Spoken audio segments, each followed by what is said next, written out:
Bienvenue dans Deep Media, le podcast qui décrypte les médias à l'ère du numérique. Je suis Julien Bougeot, consultant social média IA générative, mais avant tout passionné et curieux de l'univers média depuis plus de 15 ans. Dans un écosystème en perpétuelle transformation, comment les médias s'adaptent-ils? Comment se réinventer face aux nouvelles technos et aux géants du numérique? Quel avenir pour l'information et ceux qui la produisent? Si ces questions vous intriguent, alors vous êtes au bon endroit. Deep Media, c'est un temps de réflexion et d'échange avec celles et ceux qui façonnent l'avenir du secteur. Deep Media, l'interview, épisode 1, c'est parti. Sandrine, Rostand, bonjour, merci d'essuyer les plats, d'être là pour la première. C'est un plaisir, en fait. Ouais, on va le dire tout de suite, on se connaît bien. Oui, on se connaît pas mal, en effet. Voilà, on a travaillé ensemble il y a 15 ans. 15 ans, ouais, le temps passe vite. Je dirais peut-être presque plus même, enfin bon. C'est ça, ça fait déjà un bon moment. Donc en tout cas, c'est cool d'avoir répondu présent pour ce premier... Peut-être dire dans quel contexte? Ouais, oui, carrément. C'était à Média France Productions. C'était à l'époque la boîte de prod de France Télévisions qui est devenue Studio France Télévisions. Exactement. Et je me souviens qu'on t'a fait venir pour faire de la veille, du développement et de la stratégie aussi. C'est ça. Et je me souviens avoir écrit avec toi ou toi avec moi un beau rapport qui s'appelait France TV Studio, la prochaine ère de MFP. Comme quoi, hein, voilà, on était visionnaires. Tu l'étais en tout cas. Ça, il y a une quinzaine d'années, effectivement. Et puis depuis, voilà, il s'est passé plein de choses. On va pas revenir sur tout ton parcours, mais en tout cas, ce qui est assez marquant, c'est ton passage en Chine, donc dans un groupe média international. Peut-être en dire deux mots pour repréciser. Pour nous, c'est international, mais pour les Chines, c'était un média évidemment national. Donc en fait, je suis partie avec mon mari qui, lui, avait une opportunité d'expatriation. Je n'avais pas du tout prévu de travailler en Chine, mais au contraire de plutôt mettre la pédale douce après avoir passé quelques années à France Télévisions et avoir dirigé France 4. Et en réalité, en allumant la télévision en Chine, je n'ai pas pu résister car j'ai découvert un monde absolument dingue, puisqu'on était donc en 2014 à l'époque et qu'on vivait déjà là-bas tout ce qu'on vit maintenant ici, à savoir la plateformisation des médias. Et donc, j'ai participé à la plateformisation d'un média chinois qui s'appelle Shanghai Media Group, qui est le deuxième média le plus important après CCTV, bien sûr. Et donc, c'était une aventure de 7 ans que j'ai passée là-bas, qui était absolument incroyable. Et j'ai l'impression d'avoir passé un moment dans le futur, pour être honnête. Donc après, tu as pris la DeLorean, tu es revenu un petit peu dans le passé. En tout cas, Le Covid m'a fait prendre la DeLorean et revenir en France, enfin plus exactement en Belgique, où je travaille maintenant à la RTBF en tant que directrice générale du pôle des contenus. Eh ben, ça tombe bien, parce que ça va être le sujet de notre petit échange. Donc l'idée, ça va être dans ce podcast, effectivement, de parler de l'évolution et de la digitalisation des médias audiovisuels publics, là en l'occurrence pour la RTBF.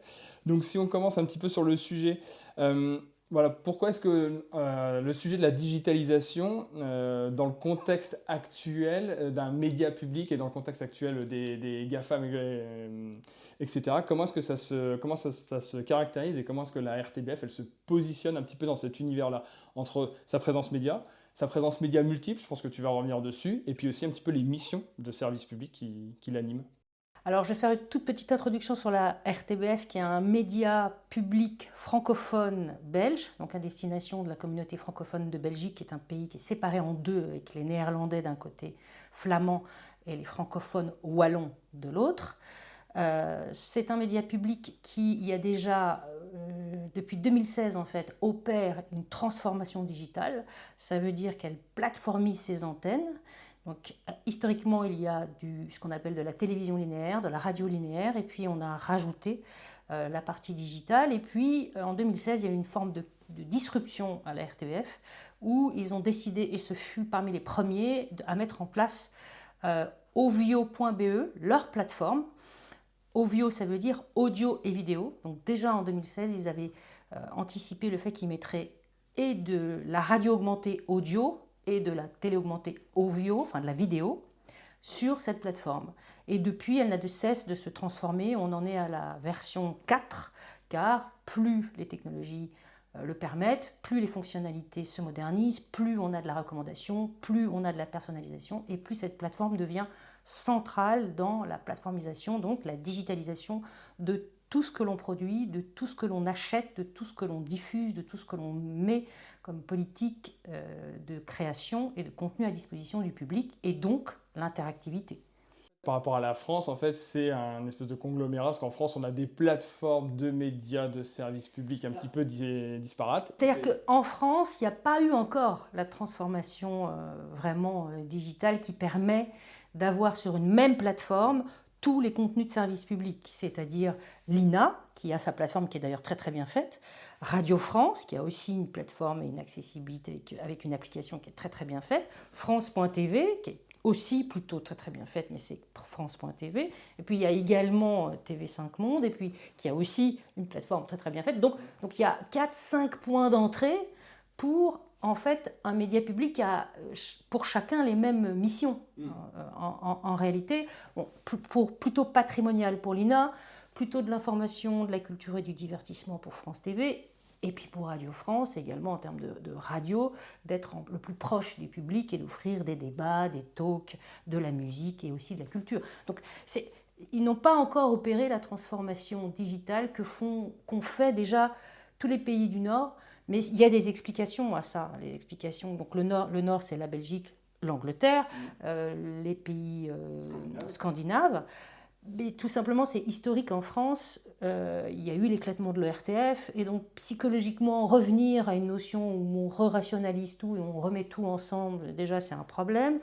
Politiquement, c'est pas non plus bien vu, parce qu'évidemment, ça pose des problèmes de mutualisation et de difficultés tout simplement sociales. C'est-à-dire comment faire que tous ces gens travaillent ensemble. Et puis, il y a eu une expertisation des métiers, une silotation des métiers qui a été très forte. Donc, plus des lois qui n'ont pas suivi dans l'audiovisuel et qui n'ont pas aidé à ce que l'audiovisuel public puisse totalement se transformer. Ça ne veut pas dire pour autant qu'ils sont moins bons ou meilleurs, ils sont juste encore à un niveau, je dirais, de transformation qui n'est pas abouti. Et de cette manière-là, avec la plateforme Ovio qui regroupe tout, comment est-ce que ça participe à nourrir un petit peu tous les enjeux d'un média d'audiovisuel public? Alors, on a 2 fenêtres, pour être très exact, d'exposition de tout ce qu'on fait. Donc il y a Ovio, audio-vidéo, qui est donc la plateforme un peu bibliothèque de tous les contenus que l'on propose sur nos antennes linéaires. Il y a également tout un tas de découpages pour qu'on puisse consommer plus vite certaines émissions qui sont trop longues. On a également des podcasts natifs. On a également des partenaires, par exemple en Belgique, il y a Énergie, en version télé, qui nous propose certains de leurs programmes. On a AB Explore sur la plateforme auquel on peut avoir accès. Il y a également une chaîne d'information qui s'appelle LN24, qui ne fait pas partie du groupe, mais qui est un partenaire, on peut avoir accès. Il y a également tous les médias de proximité, parce que c'est organisé différemment que la France, c'est-à-dire il y a des médias locaux en Belgique, ils sont également sur la plateforme.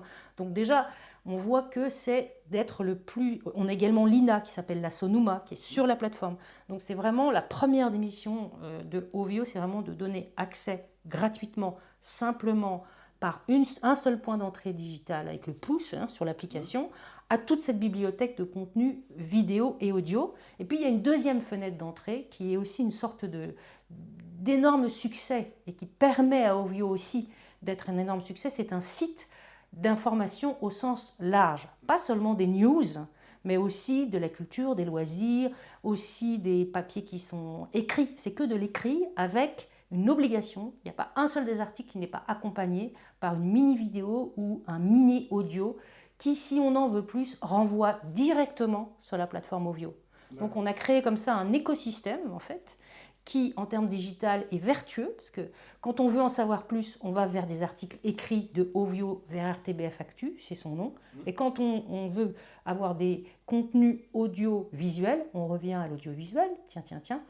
Et bien à ce moment-là, il y a un lien qui va directement sur la plateforme Ovio. Donc avec Ovio, vous jouez dans la catégorie des grands en termes de plateformes, c'est-à-dire dans l'écosystème avec les grosses plateformes type américaines, on va citer les noms, oui. Netflix et compagnie, etc. Comment est-ce qu'on se positionne là-dedans? Est-ce qu'on part à armes égales? Bon, c'est une question rhétorique, je pense que j'ai déjà un peu la réponse, mais surtout, voilà, comment est-ce qu'on se positionne et oui, comment est-ce que ça se passe un petit peu même le relationnel avec eux?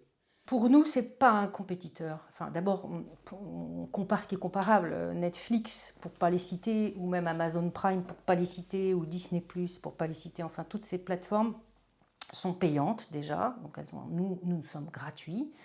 elles sont en fait dans l'économie de l'attention, c'est-à-dire qu'elles ne sont pas dans la volonté de donner de l'information, d'être proches des gens. Elles ont finalement très peu, en tout cas pour Netflix, très très peu de contenu belge francophone. Il n'y a que 2% sur la plateforme Netflix belge francophone de contenu francophone. Donc c'est très très peu. Donc évidemment vous pouvez les sous-titrer et avec justement, je pense qu'on en parlera après, l'IA maintenant, avoir accès à la langue. Mais en attendant, ce n'est pas de la production locale. Le service public, que ce soit Ovio télé, Ovio digital ou RTBF Actu, ou les radios, nous, on doit faire avant tout, notre plus grande mission, c'est d'informer avec notre prisme, de manière impartiale, pluraliste, les publics qui sont les nôtres. Et on a un peu un instinct de propriété sur nos publics quelque part, dans le sens où on pense qu'on est les meilleurs pour leur parler et on pense qu'on est les meilleurs pour qu'ils aient confiance en nous parce qu'on leur donne des gages de confiance. On vérifie l'information, on va les voir physiquement parce que le territoire n'est pas très grand et on se déplace, on fait des conférences, on fait des séminaires, on fait des débats que l'on diffuse d'une manière ou d'une autre, c'est-à-dire soit ce sont des débats sociétaux qui sont diffusés sur nos plateformes dites TV linéaires, soit sur notre digital. Okay. Et donc ça, c'est unique. On a des visages aussi, que n'ont pas ces plateformes, des visages sur lesquels les gens peuvent s'attacher, suivre. On a aussi une forme d'horloge nationale que n'a pas ces plateformes. Et donc on est un accompagnateur, nous. Donc on est aussi proche au niveau de la culture, puisqu'on doit participer, et on est OK, je veux dire, on est content de le faire, au financement de la culture et à la volonté de révéler des talents. Je veux dire, les nouveaux talents belges ou francophones n'ont pas été créés par Netflix. Ils sont créés par la RTBF en premier lieu. On leur offre des espaces pour le faire. Et puis, on a également une volonté, alors j'aime pas trop ce mot, mais j'en ai pas trouvé de meilleur, de vouloir participer à l'éducation de manière ludique, à la compréhension du monde, à aiguiser les curiosités des enfants et des nouvelles générations. Et là est notre plus grand défi, c'est de rester attractif pour ce que j'appelle les kids et les ados. C'est le plus grand défi qu'on a et sur lequel on travaille énormément à la RTBF. Et c'est un défi, et ça aussi c'est un vrai défi, c'est-à-dire que sur une plateforme, une entrée unique finalement, il y a toutes les générations qui doivent se retrouver. Oui. C'est un défi c'est un grand défi, mais nous, on a créé un certain nombre de marques, programmes un peu dédiés et ou des espaces. Je m'explique. On a un espace qui s'appelle Ovio Kids sur la plateforme Ovio. On a également une chaîne qui s'appelle Ovio Kids TV, donc comme ça, c'est facile de se retrouver. Et dans Ovio Kids, le corner sur le digital, eh bien, on a un espace sécurisé. C'est-à-dire que les enfants, une fois qu'ils sont dessus, s'ils veulent en sortir, ils doivent demander à leurs parents un code qui leur sont envoyés par mail, qui leur est envoyé par mail, de manière à ce qu'ils n'aillent pas sur la plateforme voir d'autres contenus qui ne leur sont pas dédiés. Et on a également beaucoup d'interactivité sur cet espace pour que l'enfant joue en apprenant, apprend en jouant.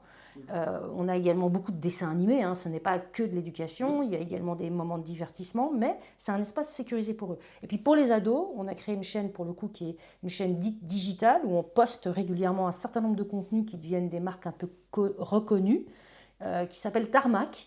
Et ça, c'est plutôt une chaîne qu'on retrouve sur tous les réseaux sociaux, hein, YouTube, Facebook et compagnie, mais dont on retrouve aussi des contenus sur notre plateforme Ovio. Ce qui fait que lorsque les ados accrochent à des contenus sur les réseaux sociaux, parce qu'ils y sont beaucoup, eh bien, dans ces contenus-là, on leur explique bien que s'ils veulent la suite, il faut qu'ils aillent sur Ovio. Ils cliquent et ils arrivent sur Ovio. Effectivement, ça s'adresse les portes d'entrée sont multiples sur la même plateforme. Je voulais aborder aussi le côté un petit peu financement, monétisation de tout ça. C'est une plateforme, ça coûte énormément d'argent à développer. Voilà, et le contenu, pareil, en termes de production, ça demande des budgets conséquents. La RTBF, il y a aussi des contraintes budgétaires, effectivement. Et donc, comment est-ce que cette plateformisation, elle s'inscrit aussi dans cette logique et dans ces contraintes budgétaires? Alors, peut-être qu'on va revenir un tout petit peu pour expliquer que la RTBF, en fait, c'est 4 chaînes de télévision classiques, donc dites linéaires. C'est 6 stations de radio classique dites linéaires qui sont augmentés, moi c'est comme ça que je le définis, sur la plateforme Ovio et sur le site RTBF Actu. Mais il y a également quelques chaînes digitales à destination des jeunes publics que l'on retrouve sur Ovio, puisqu'elles ne sont pas diffusées sur le linéaire de fait. Et ces fameuses chaînes digitales, c'est donc Tarmac dont je vous ai parlé, qui sont dédiées plutôt aux ados. Et puis, on a également XP, qui est une chaîne de jeux vidéo, qui sont diffusées sur tous les réseaux sociaux, dont on retrouve les principaux contenus sur Ovio. Et donc, on ne fait pas que dire qu'on veut parler aux jeunes, hein, ce qui est beaucoup le cas de plein de médias à mon goût, on le fait. Et surtout, ça ne sert à rien. Enfin, moi, je ne vais pas dire je vais parler aux jeunes. Voilà, j'ai 30 ans d'expérience, j'ai 55 ans. C'est totalement, à mon avis, hors générationnel pour moi. Par contre, je les engage. Il faut engager les jeunes qui s'occupent de leur génération. Voilà, et ça, c'est un point qui est très important parce que, après, au niveau du financement, si je vous ai fait cette description-là, c'est qu'on a un mode de financement qui est une dotation publique. C'est mixte en fait, et de la publicité, mais on a un plafond de publicité qu'on ne peut pas dépasser, 25% de notre budget global. Et alors après, sur des modes de subvention ou de partenariat, on recherche beaucoup de sponsoring, on recherche beaucoup de mécénat, et on offre la confiance, la qualité de l'information et l'espace sécurisé à des annonceurs. Et on s'aperçoit, notamment parce qu'on développe des missions comme la durabilité, la diversité, que l'on continue à assumer, parce que je sais qu'il y a certains pays en ce moment, notamment pour ne pas les nommer, les États-Unis, qui reviennent sur leur politique. Nous, on ne revient pas sur notre politique de diversité, on l'assume, mais on s'aperçoit que finalement, il y a un certain nombre d'annonceurs qui reviennent et qui se disent, même en termes de partenariat, il y a plein de choses à faire avec le service public qu'ils ne peuvent pas faire avec les médias dits GAFAM, comme vous appelez, parce que c'est de la publicité et de la commercialisation à outrance. Donc, ils ont besoin des deux. Et moi, en tant que média public et en tant que financement, j'ai aussi besoin des deux. Simplement, c'est un quart, trois quarts, mais il me faut aussi que les annonceurs, les marques, soient un peu mécènes et qu'elles participent à ces missions que je vous ai décrites, parce qu'on s'aperçoit que les jeunes, qui sont donc les générations les plus importantes, en tout cas pour nous, service public, c'est qu'elles elles y croient, elles sont ouvertes, elles demandent qu'il y ait ce type d'approche. Et donc, pour nous, c'est un triptyque au niveau du financement. Et donc, ouais, par rapport on va dire dans un univers qui est un petit peu chamboulé, Ovio se présente vraiment comme une safe place finalement, parce que voilà, avec une garantie, on va dire, d'information vérifiée, etc., certifiée, avec voilà un écosystème qui est vérifié et en tout cas qui répond à des attentes, Oui, à de fortes attentes. D'autant plus qu'on a mis en place un algorithme que l'on qualifie, nous, de sain, parce qu'il permet la découvrabilité. C'est-à-dire qu'à 50%, c'est de la recommandation personnalisée, et à 50%, c'est du aléatoire pour vous faire découvrir d'autres contenus auxquels vous n'auriez absolument pas pensé et qui ne sont pas dans votre sphère habituelle. Et ça on a eu un prix l'année dernière à l'UR, l'Union européenne des médias publics, parce que c'est, à mon avis, un des axes les plus symboliques du média de service public et le service que l'on doit rendre au public qui nous finance indirectement, c'est celui d'être un média, comme vous dites, safe place, on pourrait dire sain, qui permet en tout cas d'avoir un moment de pause. Nous, on ne veut pas aller plus vite que la musique, plus vite que tout le monde. Je pense qu'on est dans une espèce de washing machine informationnelle. Et nous, on veut offrir la possibilité de poser, réfléchir. C'est un petit peu, je me souviens, parce que je ne vis plus en France aujourd'hui, mais je me souviens, je vais faire d'ailleurs un satisfecit à Radio France, parce que je me souviens que même déjà il y a quelques années, quand à un moment donné j'en avais plein la tête de toutes ces informations continues en permanence, des réseaux sociaux, là, je me mettais sur FIP. Vous voyez, cette espèce d'environnement où d'un seul coup on est dans un endroit où on est sécurisé et on sait qu'on ne va pas en avoir trop parce qu'on ne nous considère pas comme une cible commerciale. Et voilà, C'est ça aussi le service public, ne pas considérer les gens comme des cibles commerciales, mais bien comme des citoyens avec lesquels on a envie d'échanger. C'est ça, leur adresser le bon contenu à la bonne personne selon, et pas forcer la consommation avec des contenus inadaptés. Oui, alors ça c'est le fameux temps d'attention que Netflix par contre et ses consoeurs et confrères vendent, c'est que eux ils ont une personnalisation extrême, ils ont une recommandation extraordinaire qui fait que quand vous êtes vraiment fan d'un secteur, déjà elle le repère et puis elle ne va pas arrêter de vous en proposer, mais comme vous êtes fan, vous n'allez pas arrêter de le consommer. Donc c'est un droit, enfin il n'y a pas de problème, mais à côté c'est impossible qu'il n'existe pas un média de service public avec tout ce que je vous ai décrit. C'est pas possible. Et d'ailleurs, je vais même aller plus loin, c'est pas possible non plus qu'il n'y ait pas un média privé. C'est-à-dire qu'il n'ait pas toutes ses missions, mais qui en a d'autres et qui sont beaucoup plus tournées vers le divertissement ou vers la cible commerciale.